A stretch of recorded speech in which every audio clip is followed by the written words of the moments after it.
مولاي صل وسلم دائما أبدا على حبيبك خير الخلق كلهم. Assalamualaikum warahmatullahi wabarakatuh. Nama saya Mawaddah binti Muhammad Nur, nombor matrik 073832. Saya merupakan pelajar ijazah sarjana muda pengajian Islam Usuluddin dengan kepujian. Video ini merupakan tugasan bagi kursus USI 31602 Dirasah Al-Tasawuf Al-Nasiyah yang diajar oleh Dr. Engku Ibrahim bin Engku Wukzin. Jadi, di dalam video ini, saya akan menerangkan serba sedikit berkenaan kandungan video ceramah Tuan Guru Baba Ismail berdasarkan kitab hikam karya Ibnu Athaillah As-Sakandari yang bertajuk Mata Hati Yang Buta.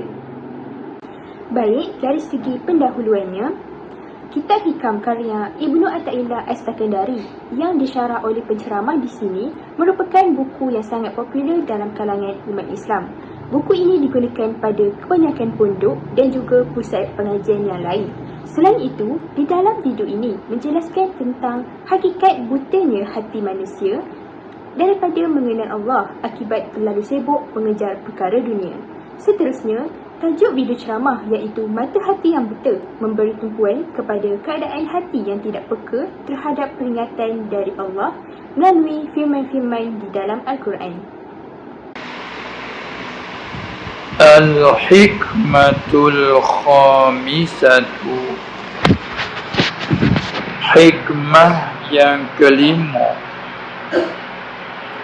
Berkata ia musannif Syekh Abul Fadl Ahmad ibnu Athaillah As-Sakandari qaddasallahu sirrahu wa rahimahu wa nafa'ana bi'ulumihi.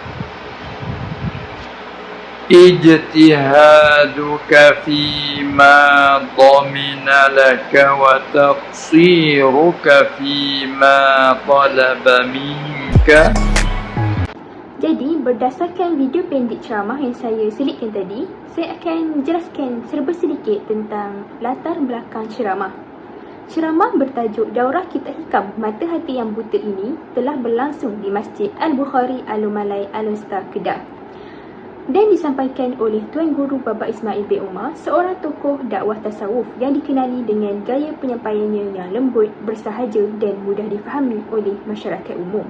Ceramah ini telah dimuat naik di saluran YouTube Ar-Rahman TV, iaitu sebuah platform dakwah digital yang aktif dengan lebih 7,200 video berkaitan ilmu agama dan tasawuf. Video ceramah ini telah dimuat naik pada 16 Ogos 2019 dan berdurasi hampir 2 jam, iaitu selama 1 jam 38 minit. Setakat ini, video ceramah tersebut telah mendapat lebih 52,000 tontonan dan menerima sekitar 800 hingga 900 tanda like. Seterusnya, mari kita mengenali dengan lebih lanjut tentang biodata penceramah. Nama sebenar beliau ialah Haji Ismail bin Omar, namun dikenali dalam kalangan masyarakat dengan gelaran Tuan Guru Baba Ismail atau Baba Il.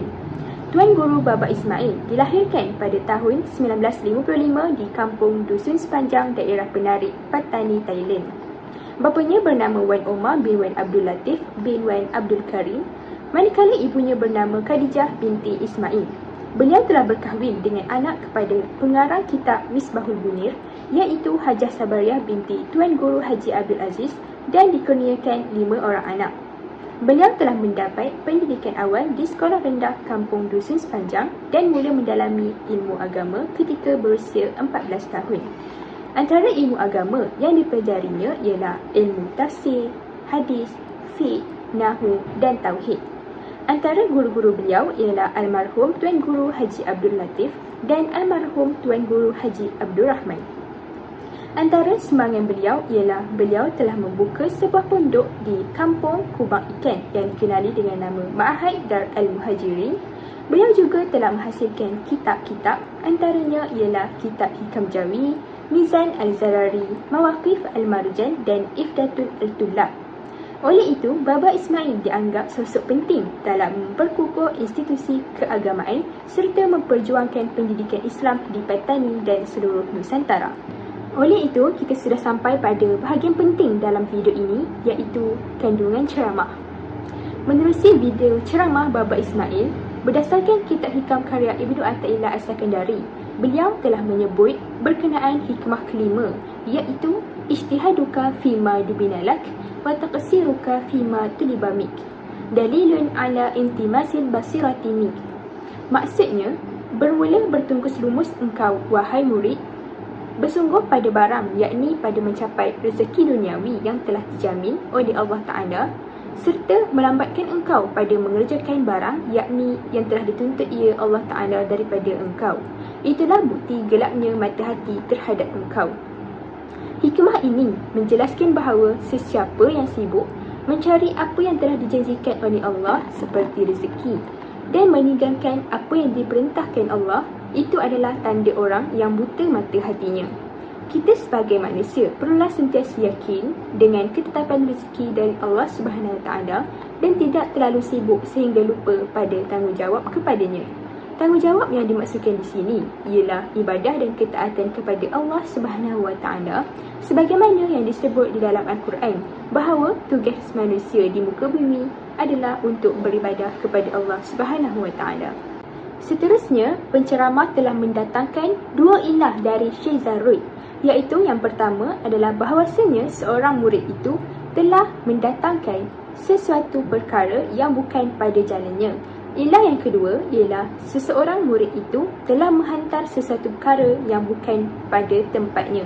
Maksudnya di sini ialah kita sering melakukan kesalahan dengan bersungguh-sungguh pada perkara yang tidak sepatutnya, iaitu pada rezeki yang telah Allah Subhanahu Taala jamin, sedangkan kita mengabaikan tanggungjawab kita yang sebenarnya, iaitu beribadah kepadanya.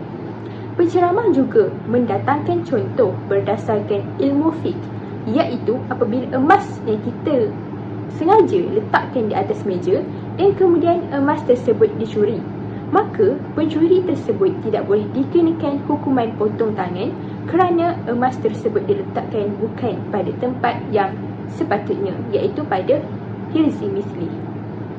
Di samping itu, penceramah juga menjelaskan bahawa rezeki terbahagi kepada 4 bahagian, iaitu madmun, maqsum, mamluk dan mau'ud. Rezeki yang diterangkan oleh penceramah di sini ialah madmun, iaitu rezeki yang dijamin. Jaminan terhadap rezeki jenis ini datang dari Allah Subhanahu Taala. Maka bertawakal terhadap rezeki ini adalah wajib berdasarkan dalil akli dan syar'i.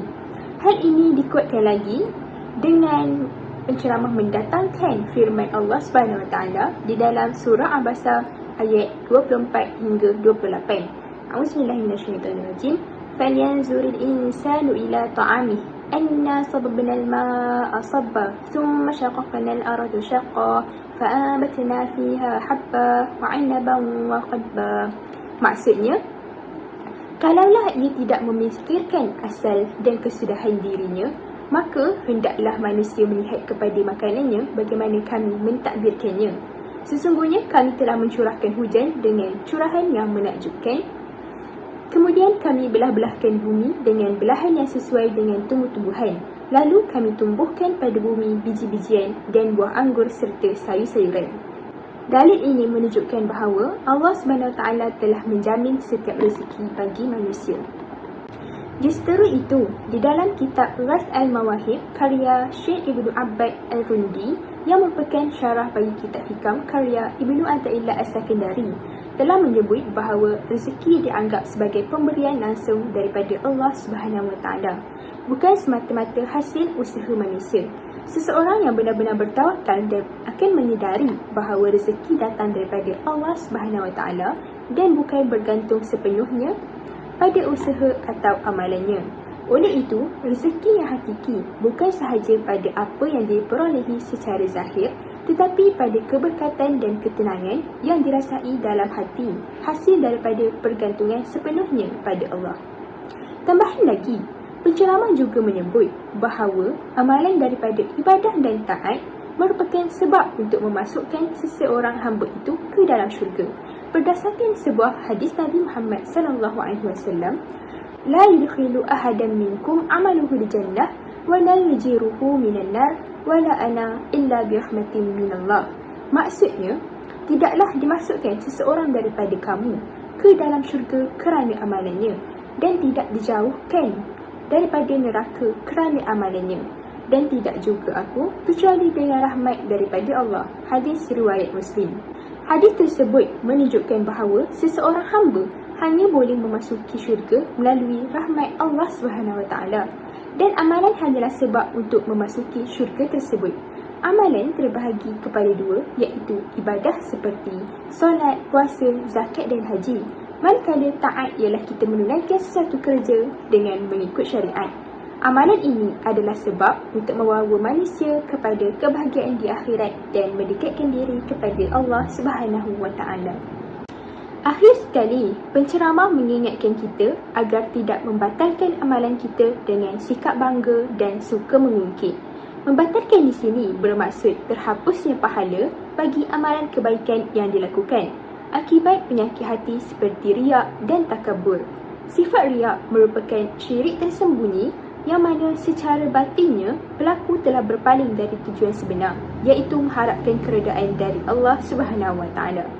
Menurut penceramah, apabila seseorang melakukan kebaikan dengan niat ingin mengharapkan balasan atau pujian daripada manusia, maka sebenarnya dia telah terjebak dalam sifat riak yang tersembunyi. Inilah yang dimaksudkan dengan mata hati yang buta, iaitu tidak mampu melihat Allah SWT sebagai satu-satunya matlamat dalam amalannya. Oleh itu, setelah saya melihat keseluruhan video ceramah dari Tuan Guru Baba Ismail, saya dapati bahawa pertamanya, kita haruslah fokus kepada tanggungjawab, bukan terlalu risau tentang rezeki atau hasil yang telah Allah jamin. Contohnya, jika kita terlalu risau tentang keputusan, pointer, tetapi kita malas untuk mengulang kaji pelajaran, malas untuk hadir ke kelas, maka itu adalah tanda mata hati kita telah kabur kerana kita salah dalam meletak keutamaan.